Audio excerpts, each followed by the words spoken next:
పెళ్ళైనా పండగైనా వేడుక ఏదైనా పట్టుచీరల ప్రత్యేక వేదిక వారాహి సిల్క్స్. మేడం అరుణ చెప్పండి. మేడం మా వారు లైన్ లో ఉన్నారు మేడం. ఓకే, విషయం ఏమైనా చెప్పారా మీరు? మెసేజ్ కి కాల్ చేశారా ఆయన? అవును మేడం. ఏం పేరమ్మా అతనిది? వెంకట్ మేడం. వెంకట్ గారు నమస్తే అండి. నమస్కారం అండి. వెంకట్ గారు sorry, first of all apology మా సైడ్ నుంచి. అంటే ఏంటంటే ఈరోజు ఈ ఇష్యూలో ఏదో విధంగా మీతో మాట్లాడాలనే తాపత్రయం వల్ల మీకు అలా మెసేజ్ పెట్టమని చెప్పాము. అంటే వాళ్ళ మదరు యొక్క కన్సిడరేషన్ మీకు నచ్చట్లేదు, ఆవిడ ఉండకూడదు అనే ఉద్దేశం మీకు బలంగా ఉంది. అయితే ఫోన్ ఎత్తకపోతే కనుక ప్రశ్నకి సమాధానం దొరకదు, సమస్యకి పరిష్కారం దొరకదు అనే ఉద్దేశంతో మీకు అలా మెసేజ్ పెట్టమన్నాము. దానికి మా తరపున అపాలజీ అండి. ఎక్స్ట్రీమ్లీ సారీ అండి వెంకట్ గారు. Right okay. సో మేము అందమైన జీవితం నుంచి, నా పేరు డాక్టర్ కళ్యాణ్ చక్రవర్తి అండి. నేను సీనియర్ కన్సల్టెంట్ సైకాట్రిస్ట్. నాతో పాటు జయ గారు ఉన్నారు, ఆవిడ సీనియర్ యాంకరు. సో మీ ఇద్దరం ఏంటంటే, నమస్తే అండి. మీ భార్య గారు మాకు ఒక మెసేజ్ పంపించారు, అది మెయిల్ పంపించారు. తర్వాత కాల్ చేసినప్పుడు కూడా వివరంగా మాకేమని చెప్పారంటే, ఇలాగా మేమిద్దరం 4 years అయ్యింది మ్యారేజ్ అయ్యి, మా ఇద్దరు పిల్లలు, ఎటువంటి సమస్యలు లేవు. కానీ ఈరోజు మా అమ్మగారు ఉండటం వల్ల నా భర్త గారు నాతో పాటు కాపురం చేయము, మీ అమ్మగారు ఉండేటట్టు అయితే మనం విడాకులు తీసుకుందాం అనేటటువంటి లెవెల్ వరకు కూడా వెళ్ళిపోతుంది ఇష్యూ. సో దీనికి మీరే పరిష్కారం చెప్పాలి. ఒక పక్క నుంచి నేను తల్లిని వదులుకోలేకపోతున్నాను, ఇంకో పక్క నుంచి పెళ్ళిని కాదనుకోలేకపోతున్నాను. సో ఈ సమస్యకి మీరు చెప్పగలిగితే, మా భర్త గారికి సర్ది చెప్పగలిగితే, లేదంటే అతని మనసులో ఉండే అభిప్రాయాన్ని మార్చగలిగితే మీ ఇద్దరు హ్యాపీగా ఉండే అవకాశం ఉంటుంది. మీరు హెల్ప్ చేయండి అని ఆవిడ మాకు విన్నపించుకున్నారండి. సో దాన్ని బట్టి మీకు కాల్ చేస్తే మీరు ఫోన్ ఎత్తలేదు. సో ఆ విధంగా మెసేజ్ పెట్టడం వల్ల మీరు వెంటనే ఎత్తడం జరిగింది. దీన్ని బట్టి మాకు అర్థమైంది ఏంటంటే, వాళ్ళ మదర్ లేకపోతేనే మేము ముందుకు వెళ్తాను అనే అభిప్రాయం మాకు కనిపించింది. మీ ఉద్దేశం ఏంటో ఒకసారి చెప్పండి సార్ వెంకట్ గారు, మీకేమి, ఇఫ్ యూ డోంట్ మైండ్. ఇప్పుడు ఆవిడ వాళ్ళ అమ్మమ్మ గాని ఈవిడి గాని పెట్టే టార్చర్ మామూలు టార్చర్ కాదు సార్ ఇది. ఎందుకంటే విషయం మీ దాకా వచ్చిందంటే ఎంతవరకు వెళ్ళిందో నేను అర్థం చేసుకుంటున్నాను అండి. మొత్తం ఎక్కడ చూసినా అప్పుడు నేను ఉండే ఏరియాలో నేను ఎంతో గౌరవంగా బతుకున్నాను. ఆ ఏరియాలో ఆ ఏరియా అంతా కూడా నా గురించి అంటే ఏమంటే ఎంత అత్తగారికి మామగారికి చూడండి, ఆల్రెడీ అయితే చూస్తాం కదండి. కానీ ఇలాంటి అత్తగారు ఎవరికి ఉండకూడదండి. సమస్య ఏంటి ఆవిడతో? అది ఎంతో చెప్పాలంటారు, ఎంతో చాలా స్థాయికి వెళ్తే గానీ నేను ఇంట్లో నుంచి బయటకు వెళ్ళలేదు.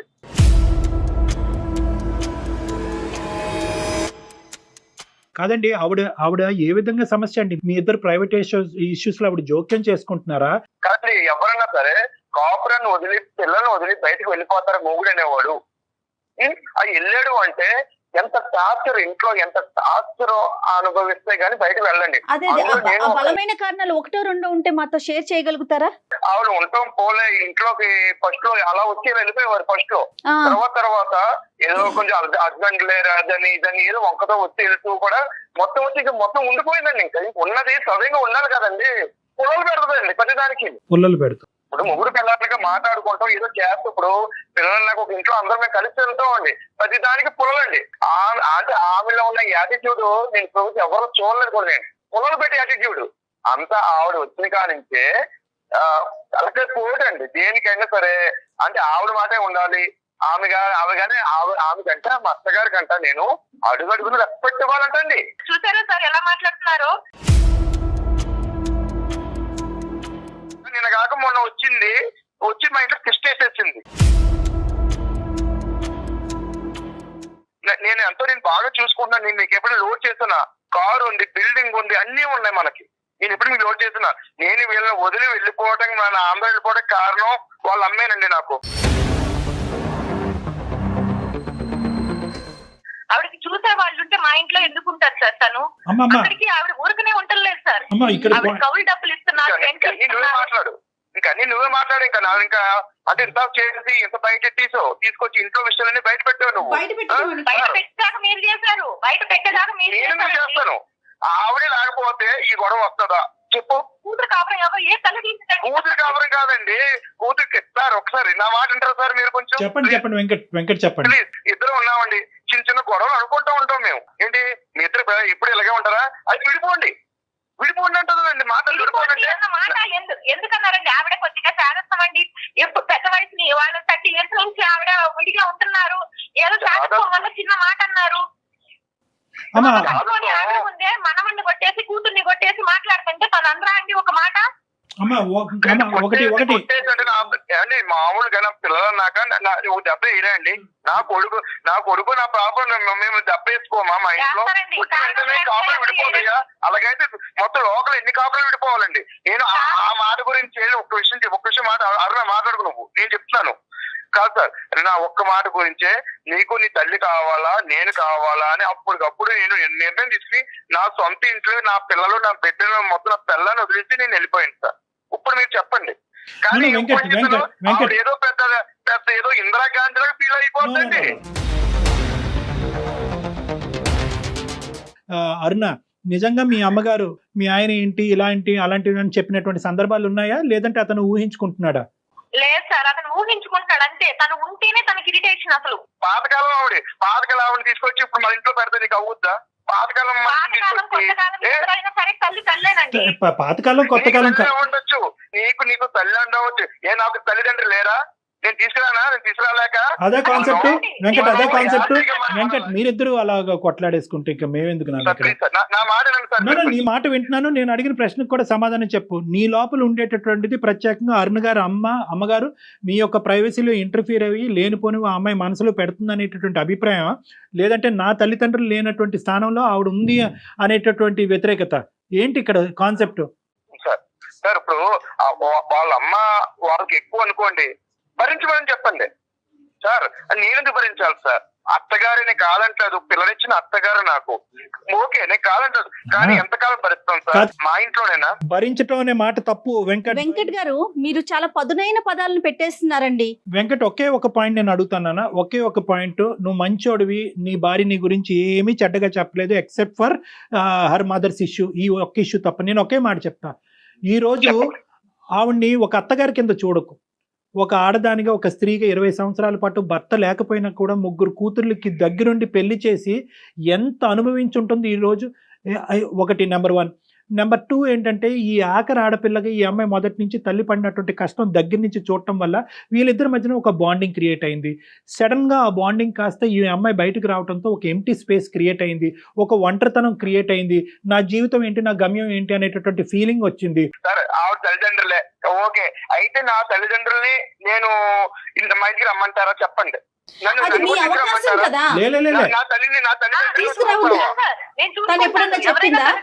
కాదు మా అమ్మ వచ్చి ఇప్పుడు నీ మీద ఉన్నారనుకో, నువ్వు చూస్తావా? లేదండి అంటే అత్తగారు ఎప్పుడు వచ్చారు, అమ్మ ఎప్పుడు వెళ్ళిపోతారు, అత్తగారు మామ ఎప్పుడు వెళ్ళిపోతారు నీ మాటలు తప్ప. వెంకట్, ఒక్క నిమిషం వినాలి. ఇక్కడ ఏంటంటే, ఇక్కడ మీ అమ్మ నేనా అనే కండిషన్ మీరు పెట్టారు, కానీ మా అత్తగారా లేదంటే నువ్వా అనే కండిషన్ ఆ అమ్మాయి పెట్టలేదు. రాంగ్ కాన్సెప్ట్స్ లోకి వెళ్ళకండి. ఇప్పుడు అది కాదు ఇష్యూ ఇక్కడ. లేదు సార్, వాళ్ళ అమ్మ మా ఆవిడ కలిపి డాన్సులు కలిసి ఎలా ఉంటుందో తెలుసా మీకు? ఇది ఒక రివర్స్ మేడం సార్, మీకు తెలియదు. అదే రివర్స్ మేడం కాబట్టి మీరు అలా మాట్లాడతారు. నువ్వు ఉండాల్సింది ఎక్కడ? అత్తగారి ఇంట్లో ఉండాలి నువ్వు. మా అత్తగారు వచ్చి నా ఇంట్లో ఉంటే ఎలాగా? ఓన్లీ భర్త తల్లిదండ్రులను చూసుకోవాలని ఏమన్నా రాజ్యాంగంలో రాజలేదు. రాజ్యాంగంలో రాజలేదు. నేను చెప్తాను, నాకంటే ఒక మనసు ఉంది సార్. ఇంకొక విషయం చెప్పాలి మీకు. ఇంకొక విషయం చెప్పాలి. ఇప్పుడు ఈవిడ ఉంది, ఈవిడ ఉద్యోగం చేస్తుంది, నేను ఉద్యోగం చేస్తున్నాను. ఇప్పుడు అవసరాలు ఉంటాయి సార్, అవసరాలు ఉంటాయి కాబట్టి ఇప్పుడు ఆవిడ జీతం డబ్బులు నేను తీసుకుంటున్నాను కొంచెం. మరి ఇంట్లో పిల్లలు చూసుకోవాలి, హౌస్ చూసుకోవాలి, ట్యాక్స్ కట్టాలి, కార్ ట్యాక్స్ కట్టాలి, ఇవన్నీ చెయ్యాలి కదా సార్. లోన్ కట్టాలి, ఇవన్నీ నేను తీసుకుంటున్న డబ్బులు నా డబ్బులు ఎందుకు తీసుకుంటున్నావు? ఏ అవసరాలు ఉంటాయి ఏం చేస్తావు? తీసుకెళ్తాం, ఒక పెద్ద షాపింగ్ మాల్కి వెళ్తాం, ఒక కార్డు ఎత్తు గోకటం, ఇంకంతే నీ పని. ఈ మధ్య షాపింగ్ మాల్ ఎక్కువైపోయి నీకు. అందుకే సార్ 5-6 వేలతో నేను షాపింగ్ మాల్స్ బెంగళూరులో షాపింగ్ మాల్స్ అన్ని తీసుకొని కొనేస్తున్నాను సార్. ఏదైనా ఆ అమ్మాయి ఆర్థికంగా ఆ అమ్మాయి సంపాదన ఆ అమ్మాయి సంపాదించుకుంటుంది. ఏదన్నా ఇంటికి సంబంధించినటువంటి అవసరాలు ఉంటాయి కనుక ఆ అమ్మాయి పర్మిషన్ తీసుకుని ఆ అమ్మాయికి ఇష్టపూర్వకంగా తీసుకోండి, ఏ గొడవ లేదు. కాదు, నేను మా అమ్మ నాన్నలే కోడలు చూసుకోవాలి, అవునా కదా? ఆ విషయం మీద గొడవలు రావాలి అవసరమైతే, అంతే కదా? కానీ గొడవ ఏంటి, ఈ ఎంత గొడవ ఏంటి నాకు? ఇప్పుడు మనం ఏదైతే ఇష్యూ ఉందో ఆ ఇష్యూ గురించి మాట్లాడుకుంది. హైపోథెటికల్ సిచ్యువేషన్స్ లేనటువంటి సిచ్యువేషన్ గురించి ఎందుకు మాట్లాడుకోవాలి? ఇప్పుడు అది కాదు సబ్జెక్ట్. లేదు సార్. ఆ అమ్మాయి మిమ్మల్ని, మీ అమ్మ నాన్న ఇంటికి వచ్చినప్పుడు ఆ అమ్మాయి ఎప్పుడు తక్కువ చేయలేదు, వాళ్ళకి ఏమీ ఇబ్బందికరంగా చేయలేదు. ఒకప్పుడు వాళ్ళు వచ్చి పర్మనెంట్ గా ఇక్కడ ఉండాలి అనే కండిషన్. వాళ్ళ అమ్మ మీద చూపించే ప్రేమకి మా అమ్మ మీద చూపించే ప్రేమకి చాలా తేడా ఉంటుంది సార్. నేను చూస్తున్నాను కూడా. నేను చూస్తాను కాబట్టి పలకరించలేకపోయావు, నీకు ఆ తేడాలు కూడా కనిపిస్తాయి. ఇంకా అప్పుడు సార్, నువ్వు మమ్మల్ని పలకరించలేకపోయావు, సార్ చూసే దాంట్లో తేడాలు కూడా కనిపిస్తా ఉంటాయి. నేను చెప్తున్నాను, నీ గురించి చెప్తున్నాను, నీ గురించే, నీ భాగవతం గురించి చెప్తున్నాను. మీకు ఇప్పటికి ఎన్నో కేసులు వచ్చి ఉంటాయి, కానీ ఇలాంటి విచిత్రమైన కేసు ఎక్కడ లేదు. ఒక్కసారి వినండి sir please. My request is, Venkat గారు సొల్యూషన్ వైపు మాట్లాడుకుందామండి. అయిపోయిన విషయం వదిలేయండి ప్లీజ్. మీ ఫోన్ చేయకముందు అరుణతో నేను ఒక మాట అన్నాను, అమ్మ నీ తల్లిని కాపాడుకోవటం ఎంత ఇంపార్టెంటో నీ భర్తని, ఈ కాపురాన్ని కాపాడుకోవటం అంతే ఇంపార్టెంట్ అమ్మా. దీనికి ఒక సానుకూలమైనటువంటి సొల్యూషన్ ఐడెంటిఫై చేద్దామా, నీ భర్తకు కలిపమ్మా అంటే కనుక మీరు ఫోన్ ఎత్తలేదు. అనుకోనటువంటి పరిస్థితిలో మేము ఇండైరెక్ట్ గా వచ్చి మీ చేత ఫోన్ ఎత్తే విధంగా మేము చేయవలసినటువంటి అవసరం పడింది. ఓకేనమ్మా. ఇంతకాలం లేని ప్రేమ నా భార్యకి ఇప్పుడు ఎక్కడ కలిగిపోయిందో అనుకున్నాను నేను. లేలే అంటే ఏంటి ఈ రకంగా మనం బయట పెట్టి, అంటే బయట అందరూ తెలియాలా? ఎవరికి? వెంకట్ గారు మీరు మాకు కాల్ చేసిందని అంత ఫీల్ అవుతున్నారు, మరి ఇంట్లో నుంచి బట్టలు సర్దుకొని వెళ్ళిపోయి. ఇది ఇంటి గుట్టు ఇంట్లో చూసుకోవాలి.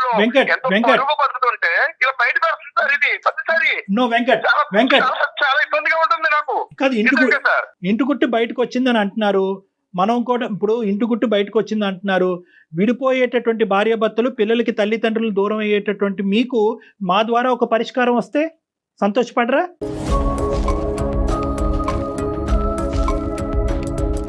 మీరిద్దరూ విడిపోవటానికి రూపాయి పావుల కారణం కూడా లేదు గట్టిగా చెప్తే. ఓకే, ఇంతకంటే భయంకరమైనటువంటి సమస్యలు ఉన్నటువంటి భార్యాభర్తలే ఇటువంటి ఇష్యూస్ని రిజాల్వ్ చేసుకుని హ్యాపీగా బతుకుతున్నటువంటి సందర్భాలు నా దగ్గర కొన్ని వేల సంఖ్యలో ఉన్నాయి. నేను మీకు చెప్పేది ఏంటంటే ఒకే ఒక పాయింట్, ఆ అమ్మాయికి వాళ్ళ తల్లి మీద ఉండేటటువంటి ప్రేమ అభిమానము ఇలా కత్తిరితో కట్ చేస్తే తెగిపోయేటటువంటిది కాదు. ఇక్కడ అత్తగారు అనేటటువంటిది, ఇప్పుడు అన్నిటికంటే బాధ ఏంటంటే ఎవరి గురించి అయితే మనం ఈరోజు మాట్లాడుకుంటున్నామో ఆవిడ ఈ మొత్తం ఈ కాన్వర్జేషన్ చూస్తే కనుక ఆవిడ ఇప్పుడు పెట్టిబేడ సర్దుకుని వెళ్ళిపోద్ది. వద్దురా బాబు మీతో ఎందుకు, నేను ఏదో గింజో ఏదో తాగి బతుకుతాను. చాలండి బాబు.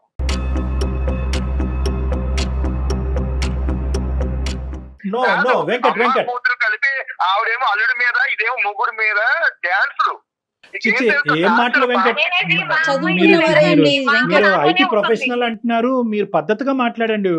ఒక పెద్ద ఆవిడ, వయసులో పెద్ద పద్ధతి కాదు. నేను ఎంతో పద్ధతిగా ఉండి ఉండి ఈ స్థాయికి వచ్చాను. నిజంగాను వెంకట్, నేను ఇంకా కంప్లీట్ చేయలేదు. నేను ఒక పెద్ద ఉద్యోగస్తుడిగా ఒక పెద్ద విధిగా నేను అప్పుడు మాట్లాడతారు వేరే ఫోన్ కాల్. ఇప్పుడు ఆలోచించరు. మన బాధ ఒకటి, వాళ్ళ బాధ ఒకటి. Stop it. నో వెంకట్ ఆగండి. వెంకట్ మీరు ముద్రించద్దు. అలా అయితే మీ గురించి కూడా ముద్రించవలసినటువంటి అవసరం ఉంటది. మీరు రెండు చేయాలి వెంకట్. ఆవిడ మీద అబాండాలు వేయటము, ఈ విధంగా మాట్లాడటం అనేది తగ్గించుకోండి. అది మేము ఎవరు కూడా హర్షించాం. వాళ్ళిద్దరి మధ్యన ప్రేమ మీరు కానీ నేను కానీ తగ్గొట్టలేము, తగ్గించలేము. మీరు ఆలోచించవలసింది ఏంటంటే వెంకట్, ఒక అడుగు ముందుకెయ్యండి. మీరు ఫోన్ కాల్స్ ఎత్తకుండా, మెసేజ్లకి రెస్పాండ్ అవ్వకుండా, ఇంట్లోంచి బయట ఉంటూ చీలికి గాలివానగా చేసుకుని సమస్యను పెద్ద చేసుకోకండి. ఎందుకంటే ఇది విడిపోవలసినటువంటి కాపురం కాదు. పిల్లలు చాలా ఎఫెక్ట్ అవుతారు. చాలా రోజులు బట్టి ఆ పిల్లలకు మీరంటే చాలా అభిమానం, చాలా అంటే ఇష్టం. ఏదో తెలిసి తెలియక ఒకసారి చెయ్యెత్తారు కానీ ఆ పిల్లలు ఇన్ని రోజుల పాటు తండ్రిని చూడకుండా ఎప్పుడూ లేదు. ఈ యాంగిల్ కూడా చూడండి. నెంబర్ 2. నెంబర్ 3, నేనేమంటానంటే ఆవిడ గారు మీ ఇంట్లో ఉంటూ ఆవిడ్ని ఏ విధంగా మారాలి అని మీరు కోరుకుంటున్నారో మీరు చెప్తే కనుక అది ఆవిడకి మా ద్వారా కానీ లేదంటే అరుణ ద్వారా కానీ కమ్యూనికేట్ చేద్దాం. ఏదో ఒక మిడిల్ వే ఆలోచిద్దాం. ఎందుకంటే కనుక ఈరోజు మీరిద్దరూ కలిసి ఉండకపోవటానికి ఆవిడ కారణం అవ్వకూడదు. మీరిద్దరు విడిపోవటానికి ఆవిడ కారణం అవ్వకూడదు. ఎందుకంటే ఇప్పుడు వరకు ఆవిడ చేసినటువంటి త్యాగాలన్నీ కూడా వేస్ట్. మీ ఇద్దరు వర్కింగ్ ఎంప్లాయీస్, చాలా బిజీగా ఉంటారు. మేము చచ్చిపోతున్నాం మా ఇంట్లో మా పిల్లల్ని ఎవరు చూసుకోవటానికి లేక. ఆవిడ పెద్ద ఆవిడ బతుకుంది, ఆవిడ పక్క నుండి పిల్లల్ని చూసుకుంటుంది. ఎంత అదృష్టవంతులండి మీరు. ఏమండి సార్ నేను అన్నాను ఆగగా కాదు పిల్లల్ని కాదు ఇంకా వేరే చోట్ల మంచి చదివిద్దాం కాబట్టి హాస్టల్ వేద్దాం మనం హ్యాపీగా ఉందాం కాదండి. మన కంప్యూటర్ దగ్గర కూర్చుని టార్చర్ ఎంత పడతాం మనం హ్యాపీ ఎంజాయ్ చేద్దాం నా ప్రశ్నకి పరిస్థితి బాగుంటుంది సార్ మన ఇంట్లో మనుషులు అంతా కేర్ టేకర్లు 20,000 అరుణ అలా కదమ్మా, అరుణ అలా కాదు ఇంట్లో మంచి ఉంటుంది కాపురం వచ్చాక కూడా అమ్మ అమ్మ అమ్మ అమ్మ డాక్టర్ చూపిస్తారు కాపురం అమ్మ అరుణ మీ అరుణ నీకు ఒక పాయింట్ వెంకట్ నువ్వు ఆగాలి. మా అమ్మ అని చెప్పి మీ అమ్మగారి మీద మీకు ఉండేటటువంటి అభిమానాన్ని ప్రేమని మేము ఎవరు తగ్గించట్లేదు, కొట్టిపారేయట్లేదు. కానీ ఇక్కడ మీ ఇంట్లో ఉంటున్నప్పుడు నీ భర్తకి ఏదన్నా నొప్పి కలిగితే మీ తల్లి ద్వారా మీ తల్లిని ఒక లిమిట్ లో పెట్టి కంట్రోల్ చేయవలసినటువంటి బాధ్యత కూడా మీకు ఉంది. మీ మదర్కి కొద్దిగా చెప్పడానికి ట్రై చేయండి, అమ్మ నువ్వు ఎక్కడికి వెళ్ళక్కర్లేదు, నువ్వు ఇంట్లోనే ఉండు. కానీ అల్లుడుగా అతనికి ఇచ్చేటటువంటి గౌరవం నువ్వు ఇవ్వాలి. నెంబర్ 1, అతను కూడా కొడుకులాగా ట్రీట్ చేయాలి. మీ ఇద్దరం ఒక ఏమైనా గొడవ పడితే కనుక మీ అవసరం మేము ఇద్దరం వచ్చి అడిగేంత వరకు నువ్వు మా గొడవలో జోక్యం చేసుకోవద్దు.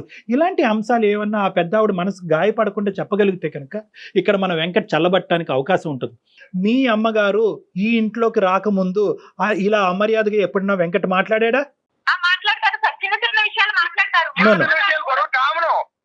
ఇలాంటి పెద్ద గొడవలు ఎప్పుడు జరిగినాయి మనలోను కారణం ఏమీ లేకపోయినా చిలికి గాలి వాటి లేస్తుంటే మీరే. నువ్వు ఈ మనిషికి సంబంధించినటువంటి ఈ 4 సంవత్సరాలు నీ ప్రయాణంలో ఒక్క మంచి మాట చెప్పేవారనా? అంటే నువ్వు కూడా ఇంత బయాస్డ్గా ఉండకూడదు.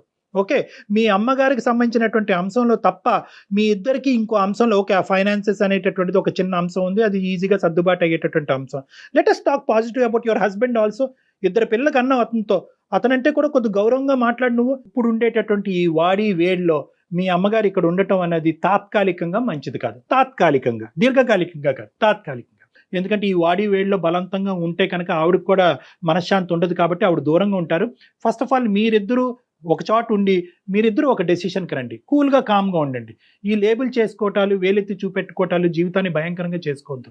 ఫస్ట్ మీరిద్దరు కామ్ డౌన్ అయిన తర్వాత ఎప్పుడైతే కనుక ఇష్యూ కొద్ది చల్లబడతాదో, పరిస్థితులు మారుతాయో, ఒక్కొక్క మెట్టు ఇద్దరు దిగొస్తారో అవకాశం ఉంటే కనుక ఆ పెద్ద ఆవిడని మళ్ళీ ఇక్కడికి పిలుద్దాం. లేదు సార్ ఇప్పుడు సమస్య అవ్వు అంటున్నారు, రేపొద్దున అంద అవుతుంది, రేపొద్దున మళ్ళీ ఈ విషయం మళ్ళీ మామూలు అవుతుంది. ఆ ఇద్దరు కూతురు కూడా అందుకే తరిమేసి ఉంటారు బయటికి.